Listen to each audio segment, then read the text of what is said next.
Well, hello and welcome again to the Exponential Australia Church Leaders Podcast. We are delighted that you have joined us on the podcast today.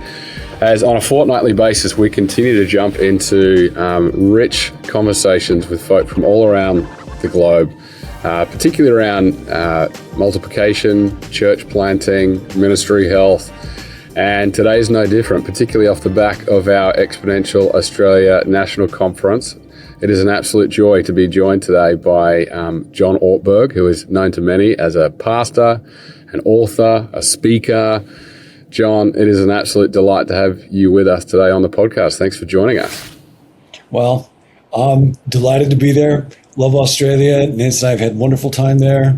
And it's amazing to be talking to you tomorrow when I'm in yesterday. Well, we are coming to you from the future, so thanks for joining us. Yep. And John, you know, of course, many would know some of your work. You've been quite a prolific author, known to many. But I wonder, it's often different told from the vantage of the person who's actually in the hot seat of their life. I wonder just to kind of introduce our listeners to some of who you are and your ministry, that you would just give us a bit of an introduction overview to some of your life and ministry today. No, I'd be very glad to. I live in California now. I was born in the middle part of America, near Chicago, for folks that might be aware of that area. And I actually thought, I went to grad school and I thought I was going to become a psychologist. So I got a PhD in clinical psychology, but I found as I was doing therapy, although I value therapy immensely, I did not feel called to do it. I don't do it very well. The longer people saw me, the unhealthier they got, and that wasn't good. And I started to work at a church at the same time and got a divinity degree and found that I loved church ministry and loved to preach, felt very alive with it. And so I ended up going that direction with my life and have been involved in church ministry, preaching and teaching primarily throughout most of my life. And now I'm not working at a local church, but I do a kind of an online teaching spiritual life ministry and still get to preach and be at churches quite a lot. So I love that. Yeah. Amazing. So good. And there's so much of your journey that I'm eager to jump into today because, of course, many would know some of your story. And I guess more in this season of your life, also your heart and emphasis upon soul health and formation and what it means to be a soulful leader at its core. And where I'd love to go straight away in our conversation today, John, is particularly jumping in the deep end. And it goes without saying that as a Christian leader, as a church planter, we often find ourselves in seasons of high intensity, high anxiety, and without realizing it, we're actually required or asked to call upon the deep reserves of our soul and our relationship with God. And of course, you've walked through some particularly perilous seasons where you have had to, go into those deep places of your walk with the Lord. And I wonder if you could just even start by speaking to the deep interior life that is required of the leader, particularly walking through just life and ministry in general, but particularly as we hit those crisis moments that are going to happen to each and every one of us. Yep. I think that, pain is something that nobody wants, but there are a few gifts attached to it. And one of them is it tends to loosen the grip on me of just things like, am I succeeding? How am I doing? What's my reputation? What do people think of me? Those things that I can get very attached to. When seasons of deep pain, difficulty, crisis come, it becomes very clear that those things are really pretty superficial and they cannot sustain me. And that I have to find what's the foundation on which I can stand in one of those seasons that was very difficult for me when I realized there was pain, it was family pain, it was ministry pain, and I could not fix it. I cannot fix it. I will not be able to fix it. And one of the realities that hit me then was circumstances being okay is not an adequate foundation for life. Yes. Wow.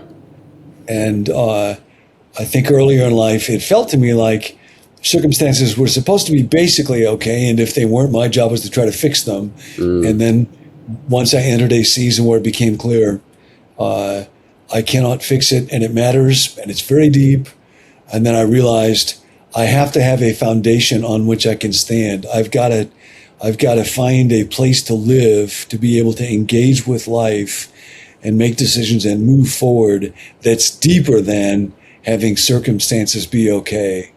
And so I think there is something about that word deeper that is very connected to the soul, and that I think for anybody listening to us, if you're in a season of pain, crisis, dryness, difficulty, doubt, failure now, or you're not there now, but that day is going to come. Yes. It does drive us to the need for a connection with God that's based on something beyond how circumstances are going. John, that's brilliant. And, this may seem like a bit of a strange follow-up question, but I think it is intimately tied. But particularly as you have a lot to do with leaders, and as, of course, you've been across the Western Church for several decades, and even in these seasons of difficulty or crisis or pain like you talk about, what do you find to be the number one temptation of a Christian leader? And I'm not talking necessarily about the big temptations or the things that, may lead to moral or ethical failure. I'm talking about almost like the thing behind the thing, the kind of maybe the 5% compromise in the heart of a Christian leader that can really lead to some dangerous places and deviate us from true north. Like, as you connect with and hear from leaders, what are you hearing, sensing that tends to be the thing that can emerge? Yeah, I think it's a great question and a really good way to ask it. Not just what's the temptation, because, the obvious lures of what's my reputation? What do people think about how I'm doing? Do I have enough power? Sexual pleasure, money. We all kind of understand those things are out there and they can be appealing. But then I think the deeper question is, what has to be going on in my life to make temptation look good? Wow. And what needs to be going on in my life so that temptation does not look good? Yes. And I have a little sign over the door in my office, that little brown sign up there in the corner. Yes. That came from many, many years ago. I was spending a day with a writer, philosopher, Dallas Willard, who has been a huge help to so many of us in the church. And I was asking him, Dallas, what do I need to do to help the people in my church be spiritually formed and mature? And there was a long pause. There would always be a long pause at Dallas. And then he said, you must arrange your days so that you are experiencing deep contentment, joy, and confidence in your everyday life with God. Wow. And I said, no. I wasn't asking about me. I was asking about them. What do I need to do to get them? He said, I know what you were asking. But he said, it is just a condition of human nature that we will always tend to reproduce ourselves. Yes. That we will influence people by our lives. And if people look at me, if there's a discrepancy between what I say and how I live, they will always know it's how I live that reveals what I truly believe. And so I think the temptation, or the temptation behind the temptation, is to fail to arrange our lives so that we are experiencing deep contentment, joy, and confidence in everyday life with God. It is to think, no, it all depends on results and circumstances, and the church has to be growing and people have to like my sermons and I have to be getting more likes, or whatever those kind of indicators or metrics or external visible signals are. I have to have that. And if I can have that, If things are going well, then I can believe God is blessing me and people see I'm doing well and I can be happy. But until then, I have to be obsessed, driven, discontented. And Dallas writes in one of his books, failure to attain a satisfying life always has the result of making temptation look good, making sin look good. Wow. So I think underneath everything else, in some ways, only dealing with the lure of money or sex or my anger or power or reputation or so is kind of dealing at the surface level. Yes. And the need underneath it is to arrange my life so that I'm experiencing right now as I'm with you. You just stop and think, okay, God's here with us. I don't have to worry about how's this conversation going? Yes. How am I doing? My worth and well-being are in no way on the line. So I can be free to enjoy this, talk with God, ask for help to try to say whatever might be helpful to people, let go of the results of it. And then in the next moment, I can try to do it there. And then in the next moment, try to do it there. And if something comes that is heavy, if I care about somebody I love and there's grief attached to that, I can accept that as well and say, okay, God, I meet you here. But the need for everybody listening to say, I can't wait for this. My elders will not do this. My spouse will not do this. My congregation will not do this. I must arrange my life to experience deep contentment and joy and confidence today. I must do this. I think the temptation to not do that is kind of underneath all the other ones. Yes. Oh, John, I feel like we, in many ways, could just pause there, and I would just want to encourage our listeners, even as we're conversing, just to drink that in, just to take 30 seconds to even hit pause on the podcast and actually just consider that for their own walk with the Lord and their own life, because that is such a rich response, and also just speaks volumes as to what it means to be someone who is found in the love of God. And so I just want to encourage our listeners in that. And it can be so tempting because it can look kind of spiritual and devout to say, if the ministry is not going great, I must be miserable. That my misery index, if the ministry doesn't look visibly, measurably terrific, shows how committed I am, instead of saying, no, my task is to be fully available to God, to offer him the best that I can, to do that work hard, asking for his help, to be open to feedback. So if I'm not gifted in leading or preaching or shepherding or some other area, I can find folks that are gifted. So I can be very open to honest feedback, but to recognize living a life of misery and despair when church work is hard does not honor God and doesn't position me well. And just as dangerous for people that are real driven to try to build a big successful ministry or whatever, making myself miserable doing that, living with pain and pressure and burden that can then lead me to say, well, I'm doing all this for God, so I guess I'm entitled to this little shortcut because I got to take care of me because nobody else is going to do it. Yes. It's dangerous if the church looks like it's going bad. It's dangerous if the church looks like it's going good. Yes. Yeah, wow. That's phenomenal, John. And of course, what you've just kind of shared just dovetails in so well. We've just had our national conference in August here in Australia. And of course, one of Dave Ferguson's central thesis is part of the book that he's just released called Multipliers, that we reproduce ultimately who we are. And I think that's just such a great insight that you and many others have probably obviously reflected and discovered upon. And I guess where I'd love to take our conversation next, and I'm sure you must get this question a lot, John, because of course you mentioned Dallas Willard before. You were mentored by him, spent vast amounts of time with him. One of my favorite books, top 5 books of all time, is Soul Keeping, and it just is such a nourishing read as you kind of anecdotally shared of your experiences of sitting with and under Dallas's life as his ministry.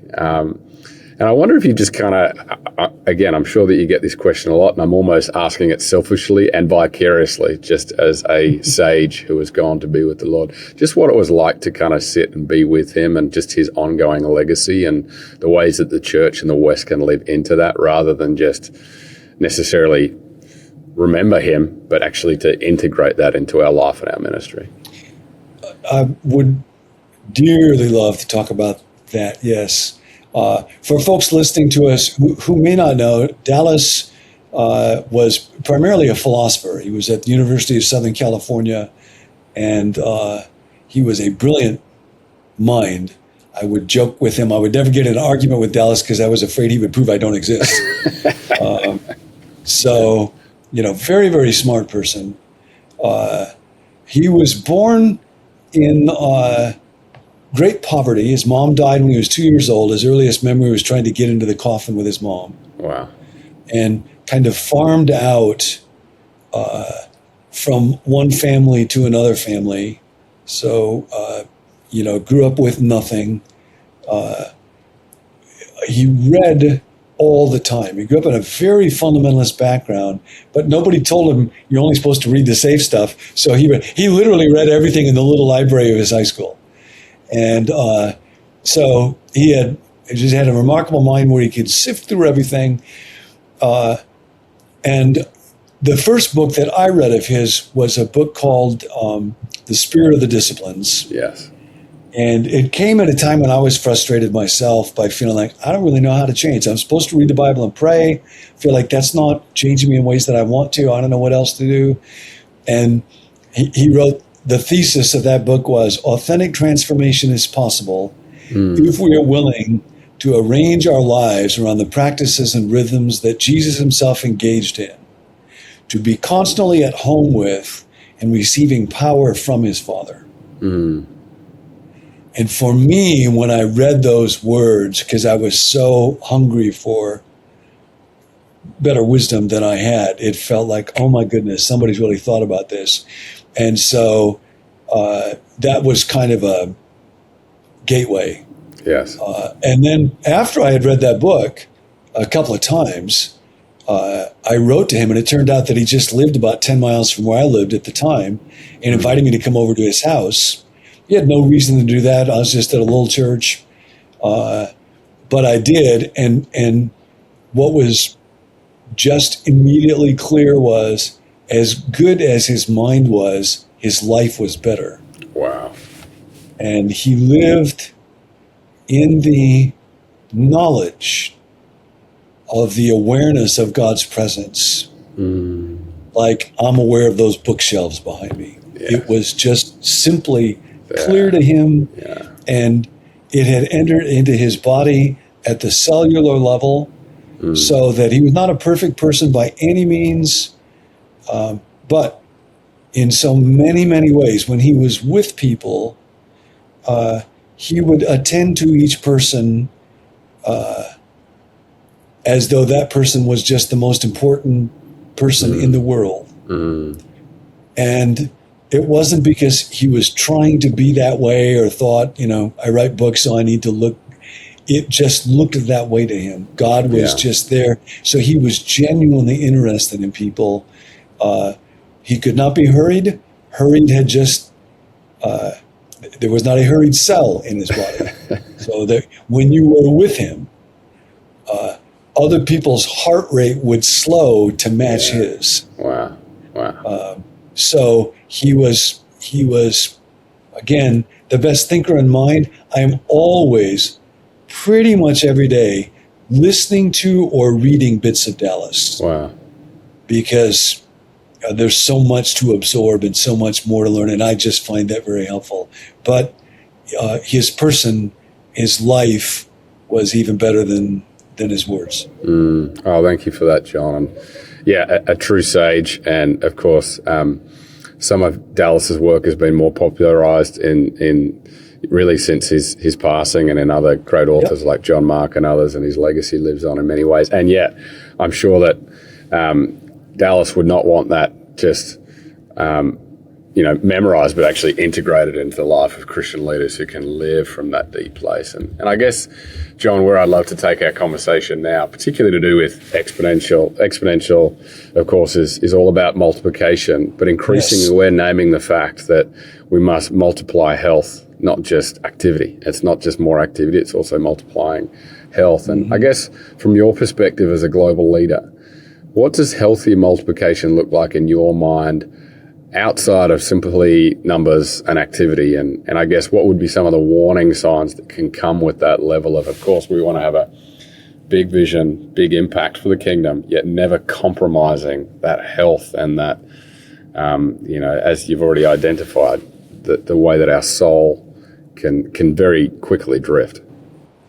A wonderful point that Dallas makes about the parable of the sower and the seed, which is, one of the ultimate multiplicative parables that Jesus ever gives. You sow the seed and some falls on hard soil or rocky or shallow or cluttered, but then some on deep soil and it takes root. And he said, we often think of that as just an evangelism story. And of course it is an evangelism story, but it's also a daily story. Every day, the sower, Jesus, the Spirit, will have words, thoughts for me. And if my heart, the soil, is receptive and open, then those thoughts, those seeds can take root and can grow. And so I couldn't agree more. Rightly understood, multiplication has to be the multiplication of health. Okay. If it's not that, it's going to be the multiplication of unhealth. Yes, and disaster. And so, simply to start with, Dallas would often put it this way: the main thing God gets out of your life is the person you become. Wow. Yeah. And I used to think it's the ministry you build. It's like, no, because the ministry that I build, it will tend to reproduce me. The people closest to me, they'll tend to be like me, and then the people they influence. And it just, we are that way. Faith is much more caught than it is taught. And so it has to be to multiply health. So it starts with my prioritizing the person that I'm becoming. And I have a little team that I work with for the online stuff that I do now, and only want it to be a little team. But something we talk about a lot is, that's our top priority. Who are we becoming? So it's called Become New. Wow. So, taken from that notion. And part of what we'll talk about is our little team had a difficult week. People had kind of challenges over this last week. And so we send out videos, but part of what I said was, given what you're doing and what's going on here, if we can't send out videos this week, in a heartbeat, I'll just let everybody know, no videos this week. Yeah. Because to be a good person, spouse, parent is going to require extra time right now. So that thought, just starting with me and then the team that I'm working with, God's main will for me is the person that I become. And so what do I need to do that? And then allow the work that I'm doing, which again can involve a lot of sacrifice and diligence and honesty and critiquing, and so, but allow it to grow out of the soil of the person that I'm becoming. So Parable of the Sower is a great one. Let it be a daily story starting with me, becoming, and then move from that to evangelism and the multiplication of churches. Yeah, it's great, John. I'm curious, can you tell us a bit more about Becoming New, and where can our listeners kind of access some of the resources that you're producing? Because I think that would be a gift. Yeah, it kind of started by accident or providentially or whatever. I kind of was at a point where I'd left the local church. I didn't know if I'm going to be doing this kind of ministry or anything anymore. And then somebody said to me, don't neglect your craft. And somebody else said, do something daily. So I just started talking into my phone. I would read and think and reflect and pray, and then do about 10 minutes. And I didn't know how to send it. So I had a friend that would send it to 20 people, kind of Monday through Friday.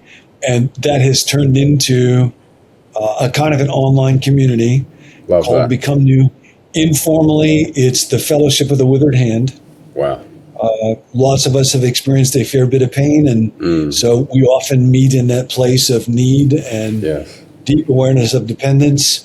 And so it's kind of grown from there. So yes, if anybody's interested, they could just Google Become New. Amazing. Or becomenew.com or Become New John Ortberg. And now it's been going for about 6 years and has kind of spread. So you can get it through more vehicles than I would know about. But yeah, it'd be easy for anybody to do that. And if they're interested in old talks or resources from it, there's a website, they could go there. That's great. Love that. Just want to encourage our listeners. That would be a wonderful place to start. John, I'd love to ask two more questions. The first one being, obviously Exponential being about church planting and healthy church multiplication. I'd want to ask particularly for church planters who are listening today, as they're kind of going through the grind or day-to-day of ministry, which is, as you've rightly said, supposed to be a joy. It's supposed to be a flourishing life, and yet there's going to be a battle that rages around from time to time. How would you want to kind of, I guess, biblically counsel or encourage around keeping one's heart soft and to remain that type of person of love despite, the outcomes and the growth and the expansion and the kind of the grind? Yeah. So super practically, there's a guy named Matt Bloom in the U.S., and he's done kind of gold standard work around clergy, pastors, church planters who are able to sustain a flourishing life in ministry and folks that can't.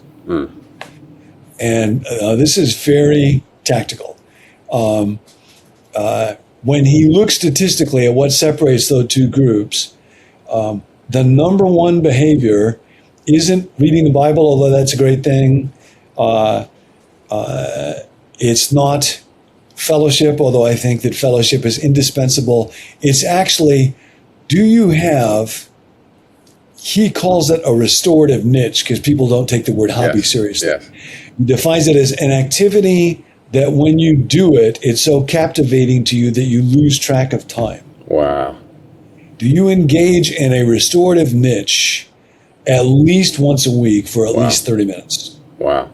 And it turns out that the number one, just empirically, the number one differentiator between people who languish, don't sustain, and people who flourish in ministry is, do you have a restorative? It doesn't matter what it is, golfing, surfing in Australia, as long as there's no sharks around, gardening, chess, music. So I would say, again, just being super practical with anybody listening. Ask yourself, do you have one of those? Yeah. And if you don't, start praying about it and get one.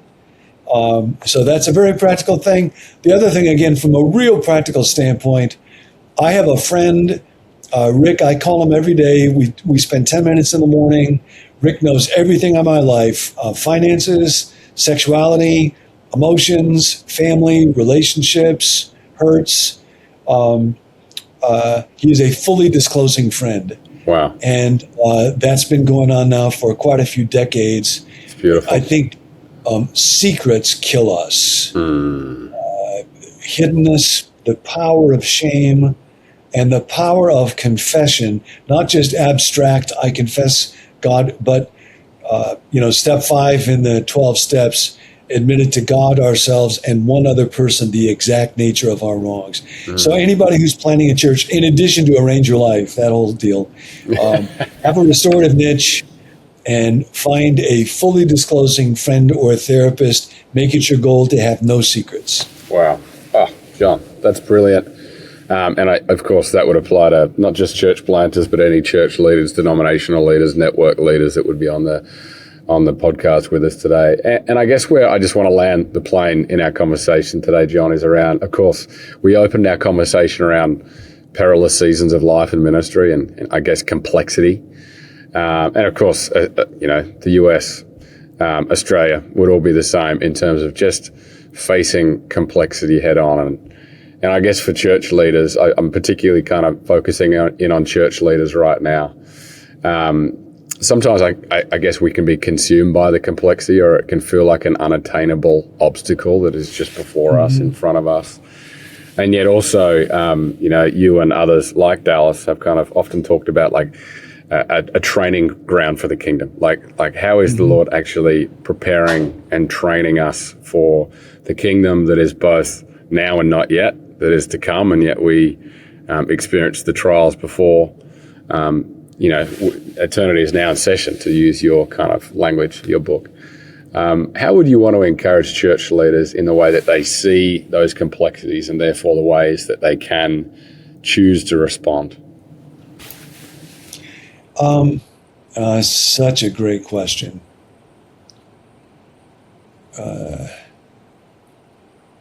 There's a writer named Steve Cuss. Yes. He's an who Australian. I like a lot, Managing Leadership Anxiety. That's exactly right. Yeah. So, which must be why God is using him so powerfully. We've actually had him on the podcast before. He provided some brilliant insights, but please continue. I love Steve and his work, and he's super fun to talk to, and because he's wonderful with anxiety.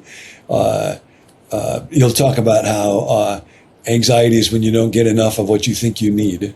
And that when people burn out, it's not nearly so often from workload. We tend to think that's what it is. But, if you get a lot more staff people so that the workload is lessened, often burnout rates don't go down at all. Burnout has much more to do with emotional management and that feeling of preoccupation and overwhelm that I think complexity is attached to. And so I find a terrifically helpful thought that I just come back to and seek to build my days around it is God never asks me to do more than I have the time to do. Yes. Wow. He never asks us to do. I'm never in a position where I need to do more than God gives me the time to be able to do. So then where I get in trouble is the word really is rumination. I think with complexity, I get in trouble when I begin to ruminate. And I think that's part of what Satan does. And it can be difficult, especially for church planners, because how are we going to raise the money? Where are we going to meet? How are we going to get the volunteers? What if, there's just so many questions that are beyond my ability to control. So to say, I will get God's help to not become a ruminator. Yes. And anytime any particular question comes up, ask, is there an action step that God's asking me to take? And if there is, take it. And then pray for God to enable me to be present for the task right now. And not lost in the draining abyss that is rumination. So action is a real good thing. It's really powerful. Ironically, when I start to get lost in complexity, it doesn't energize my action muscle because there's so much to do. It paralyzes my action muscle. Yes. So to learn how to manage the mind so I'm not ruminating, I'm just saying, God, help me to do what I'm doing right now. And then when it's time to do the next thing, do the next thing. And then when it's the end of the day, say, okay, God, that's the best I could do today. I offer that to you. I will let it go until the next day comes. I think the art of learning to recognize and let go of rumination and focus on action with God's help. Yes. Wow. Well, John, it's been an absolute gift to have you on the podcast with us today. Thank you for your life. Thank you for your ministry. Thank you for the way that you continue to call the church back to finding our soul and worth in the Lord outside of all the other things that we're called to do with God rather than necessarily for God. And so thank you for taking the time to be on the podcast with us today. Well, I love Exponential. I love the church, and especially people who are devoting themselves to church planting. You are doing noble work, and it's worth it.